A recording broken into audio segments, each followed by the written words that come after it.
Okay, so now we're going to make a dilution series, and as always the first thing to do is to get all of the equipment that we need nice and close so it's easy to reach.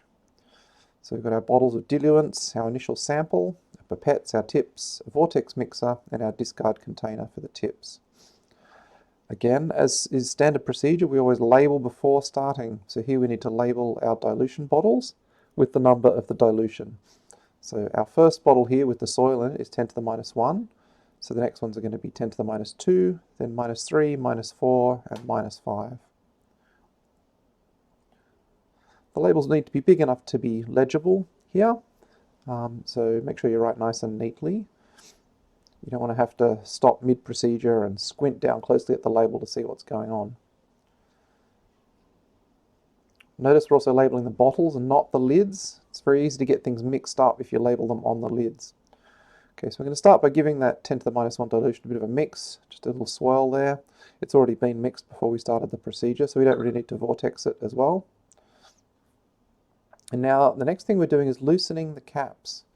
So loosening the caps on all these McCartney bottles, this is going to make it much easier to get the caps off using the pinky finger technique that Deb will show you in a moment.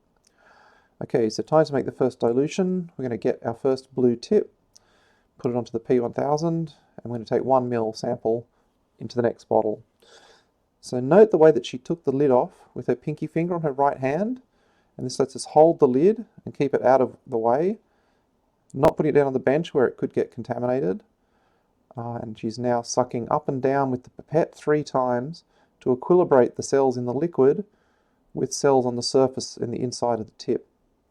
We put the lid back on, and we're now going to dispense that liquid into the next bottle. So we put the tip just inside the bottle and squirt it out in one nice smooth motion. Put the lid back on using that pinky finger technique, and we discard the tip into the sharps container. So we're now going to give that a mix by vortexing. You could mix it also just by swirling or by shaking, that would be fine too. Okay, and that's our 10 to the minus 2 dilution made. Now it's very important that we change tips here, okay, otherwise we're not going to get a true 10-fold dilution. So we get a fresh tip, again the pinky finger method to take off the lid. I'm going to go into the bottle, trying not to touch the sides, so just the tip touches the liquid, and gently up and down 3 times to equilibrate. And there we're going only down to the first stopper on the pipette when we're sucking up and down here. When we're going to dispense the sample though into the next bottle, if you look carefully, you'll see that she's going to depress the plunger all the way to the second stop. There it goes. So that's to get the last little bit of liquid out of that tip. And again, putting the lid on, discarding the tip, we'll give it a mix, and then we'll put that bottle in front of us ready to go for the next dilution. About 10 seconds of vortexing is plenty. Note the other technique she's using here to get the tips out of the box. So she holds down the little tab on the front of the tip box with the barrel of the pipette to enable her to open the lid of the tip box with the other hand. Other things to notice in terms of getting the tips out there are that you want to open the lid all the way up, go in and get the tip, then wait till you've moved the pipette away, and then close the tip box lid again. You don't want to touch that tip on the outside of the lid as it closes. The other thing that she's doing here is making sure she remembers to actually close the tip box between samples. A very common mistake is to leave the tips open to the air. The air here, it's not sterile. We're not working in a biosafety cabinet. So it's important to keep the lid closed to keep those tips nice and sterile.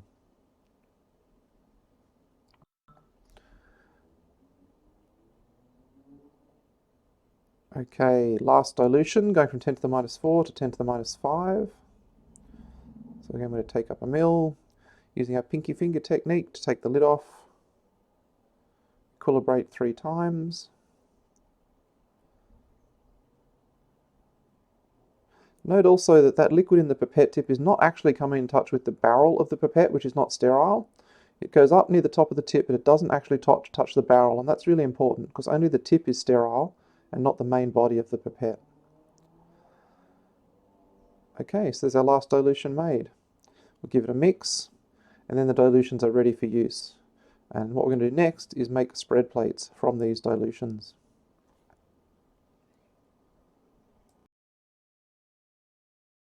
Sucking up a sample, just go down to the first stop, then lift up. To expel a sample, push all the way down to to the second stop. Zooming in now on our pipetting method, so we're holding the pipette nice and vertical. The tip is just under the surface of the liquid. The liquid is not contacting the barrel of the pipette, and the barrel of the pipette is not touching the inside of that glass bottle.